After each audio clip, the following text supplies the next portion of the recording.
a prévu de parler, alors on a beaucoup parlé du bicentenaire, 200 ans, le canton, l'entrée de la Confédération, c'est bien. Les chiffres sont affichés, 1500 ans de l'abbaye, c'est mieux. C'est autre chose, dirons-nous. C'est certainement autre chose. Ça nous intéressait d'avoir un petit échange avec toi dans le cadre, pour marquer le coup, entre jubilés en quelque sorte, de savoir un petit peu comment cette abbaye, que tous les Valaisans connaissent, c'est quoi sa raison de son succès. 1500 ans, ça fait quand même beaucoup de temps, sans activité, aucune année au fond, ça a vraiment ininterrompu 1500 ans de présence, d'enseignement, de présence spirituelle. Comment est-ce que toi, de ton point de vue actif actuellement, tu expliques ce succès? Moi, je crois que déjà 1500 ans, c'est d'abord un événement que je n'ai pas besoin de décrire plus que tant, le martyre de cette fameuse légion thébaine, un événement qui a marqué ce lieu, c'est dans ce lieu, et ensuite toute une histoire qui s'est enchaînée autour de ce lieu, c'est-à-dire qu'on a reconnu là la valeur d'un témoignage fondamental, témoignage qui, je pense, a résonné au travers de tous les âges. Si je prends juste un exemple, si Saint-Louis, roi de France, s'est intéressé à l'abbaye, c'est parce qu'il avait décidé que Saint-Maurice serait co-patron des chevaliers. Et on sait aussi l'histoire de Senlis, et puis les reliques qu'il a fait venir et disperser dans différents grands monastères de France. On sait aussi le lieu et de passage, le lieu historique, et je pense que la symbolique est extrêmement forte. Je crois, et je ne suis pas valaisan d'origine, mais j'ai quand même beaucoup d'affection pour ce canton, ça fait quand même 30 ans que je suis là, donc je peux oser dire que l'abbaye, sa force, bon, je me méfie, mais quand même, sa force n'est de ne pas être que valaisanne. Je sais pas, je suis prudent en disant ça parce que je mesure la susceptibilité et j'aime beaucoup toutes les spécialités valaisannes. Mais je pense que ce qui est essentiel, c'est que cette abbaye a toujours trouvé des forces vives, mais pas seulement dans les hommes, mais un intérêt transnational, et non pas d'un lieu, mais un intérêt qui lui donne une vocation universelle. C'est peut-être ça, un des secrets. Mais si c'est en termes managériels que vous me demandez quelle est la raison du succès, alors là, je dirais que c'est une somme de concours de circonstances et d'improbabilités, en définitive. Mais je retiens quand même de ta réponse l'importance de ce message constant depuis 1500 ans. Au fond, si on traduisait ça dans le langage actuel, un superbe storytelling. Un storytelling divin qui plus est. Oui, non, mais c'est-à-dire, je crois que le message que nous donnent ces martyrs, même, moi j'aime bien en parler quand même, c'est que c'est quelque chose qui est tout à fait actuel aujourd'hui. Il y a des choses, il y a des situations face auxquelles on doit dire non. Et je pense que ça interpelle pas seulement le fait, seulement les chrétiens, je crois. C'est quelque chose de beaucoup plus vaste. Et c'est quelque chose qui se retrouve aujourd'hui encore. On a des gens qui ont le courage de dire non au prix même de leur vie. Alors, je dois dire personnellement, j'ai toujours été fasciné par ce lieu, par ces murs. Et c'est vrai qu'avant même l'idée d'entrer dans la communauté des chamans, c'est à l'abbaye de Saint-Maurice, au pied de ces murs, là même où a eu lieu le martyre de cette légion thébaine, que je suis entré. Après, évidemment, les modalités d'existence d'une communauté sont liées aussi à leur vocation, c'est-à-dire que les chamans ont une vocation pastorale qui se traduit dans les paroisses, ou bien dans un collège d'enseignement. Le collège, c'est aussi l'État du Valais qui avait sollicité, même si il y avait une longue tradition d'école abbatiale. Enfin, le collège moderne, entre guillemets, date quand même de 1806. Mais moderne dans ce sens qu'il a été voulu par la Diète valaisanne pour donner et permettre aussi de transformer un pays. C'est pour ça que, déjà bien avant, mais l'abbaye de Saint-Maurice, son histoire est intrinsèquement liée à cette terre. Donc on a bien compris ce que je voulais dire au début. J'ai dit avant que tu étais prof d'économie et de comptabilité au collège, tu as encore quelques heures d'enseignement en plus de tes activités à l'internat. Si tu devais faire un parallèle entre cette pérennité, ces 1500 ans, et la vie d'une entreprise, il y a beaucoup d'entreprises de grande tradition en Suisse, qu'est-ce qu'on pourrait tirer comme leçon du succès? Oui, mais alors là, je vais dire des choses, et puis après, on va dire que je suis un petit peu orienté, mais c'est possible.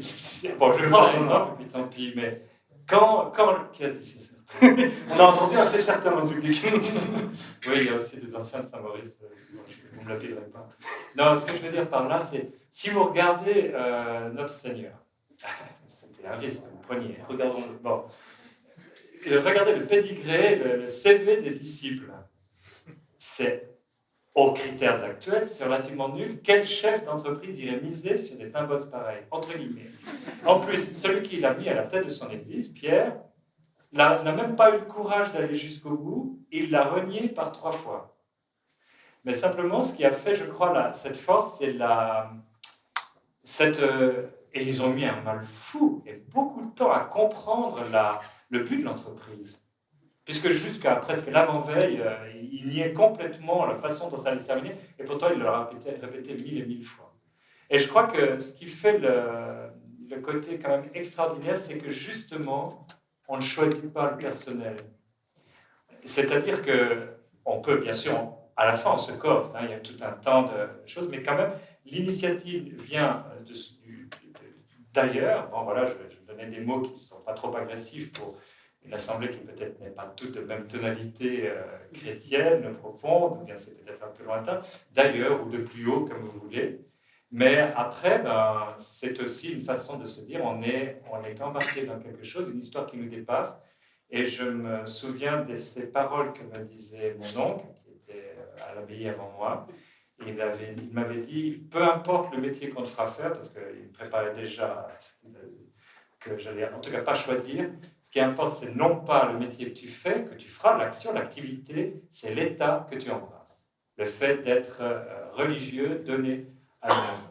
Et je crois que plus ça va, plus j'y crois. Parce que si j'avais une idée de carrière professionnelle et tout, quand tu m'as provoqué pour venir là et que tu m'as montré les vidéos des prestations, je serais parti à toutes jambes. Mais je me suis dit, finalement, on peut venir même au risque du ridicule. Après tout, je m'en fous. Ça retombera sur toi et pas sur moi. Là, c'est la première fois. Je sais pas si rire dans le public. Mais je dois me souvenir que j'ai signé un papier tout à l'heure. Donc il faut que je fasse gaffe. Tu peux saluer le monde en regardant la caméra. Ouais, je vais mesurer. Des générations d'élèves vont te regarder. Ouais. Est-ce que la spiritualité a sa place dans une entreprise aujourd'hui, tu penses? Est-ce que toi, tu es des fois, dans ta pratique, en contact avec les entreprises? Avec des gens qui travaillent dans des entreprises ou avec des entrepreneurs? Oui, fatalement. Je pense qu'une entreprise qui n'a pas de spiritualité, ça dépend aussi. Pour moi, le terme est très très vaste. Qu'est-ce que c'est que la spiritualité? Je pense qu'on est tous spirituels, sans être forcément à connotation chrétienne, bouddhiste ou autre. C'est-à-dire que quelqu'un qui n'a pas cette dimension-là, c'est quelqu'un qui est incapable de se mettre vraiment au diapason et du monde et des autres, mais aussi d'une part de transcendance. Et je crois que dans une vision d'entreprise, il faut aussi avoir une part de quelque chose qui nous amène plus haut et pas seulement un strict regard sur les chiffres. Parce que si on n'est que sur les chiffres ou que ça, ou si on n'ose pas, parce que pour oser, il faut avoir aussi une dose de confiance. Alors on appelle ça la foi ou on appelle ça passe à la foi, je ne sais pas, mais j'étais impressionné par, quand on nous a parlé là, de Philips ou de Kodak qui a trouvé le bon truc, ils n'ont pas osé, ou ils se sont fait piquer le truc ou autre. Et il y a des moments, quand on est, enfin c'est après ce que je retiens de tout ça, il y a des belles inventions, il y a des belles idées, mais à un moment donné, c'est comme de se dire, est-ce qu'on va jouer tout sur le rouge ou bien sur le noir? Et je crois que là, il y a une part de courage qui fait que l'on ose, et je pense que dans cette façon, dans cette audace, je vois que tous les gens qui sont puissamment engagés dans des choses exceptionnelles, qui engagent la vie, ou qui engagent même sa propre survie, comme la montagne ou autre, je me rends compte que même si on parle de Dieu, on est dans une notion, dans un domaine de transcendance, on peut oser le terme quand même. Tu me parlais en préparant cette interview du travail, alors cette fois-ci un peu plus spécifique, à l'internat, qui est aussi une longue tradition de l'abbaye de Saint-Maurice, d'abord des jeunes, tu es au contact via le collège, beaucoup de jeunes qui passent année après année, qui font la maturité, et d'avoir cette diversité de parcours, de sentir aussi un petit peu les gens, c'est un élément essentiel au fond, dans ce travail que tu fais au jour le jour. Bon, alors c'est vrai que ça fait maintenant la 26e année que je fais à l'internat de Saint-Maurice. J'ai même un interne dans la salle là, qui est venu. Il a profité de ce que j'avais droit de place. Il pourra témoigner à l'apéro. Mais je dois dire que on reçoit beaucoup de jeunes gens. Je pense que le recrutement de l'internat d'aujourd'hui n'est pas le même que celui d'autrefois. On venait à l'internat du collège Saint-Maurice parce que c'était un collège catholique. Enfin, c'est ce qui s'était passé au niveau de la génération de mes oncles ou parents ou pères. C'est-à-dire qu'on venait parce que c'était un collège catholique. Maintenant, on vient parce que c'est un internat, parce qu'il y a quand même une histoire, parce que aussi le collège sans doute, mais aussi parce que c'est un lieu aussi où les jeunes redécouvrent finalement quelque part quelque chose pour les reconstruire.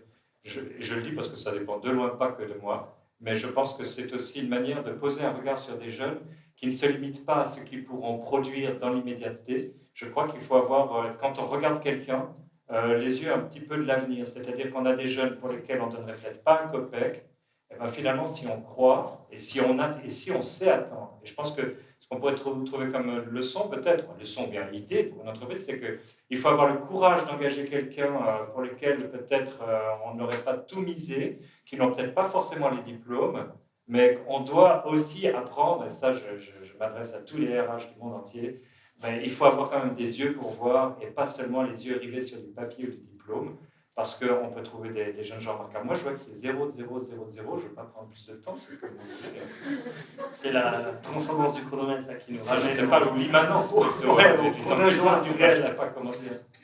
Est-ce que tu es satisfait si on retient de cet entretien courage et transcendance? Moi, j'ai trouvé que c'était un peu les deux mots forts de notre petite discussion. Bah, c'est ce qu'ont vécu les martyrs, alors je ne peux pas trouver mieux. Merci en tout cas d'avoir accepté l'invitation du fauteuil.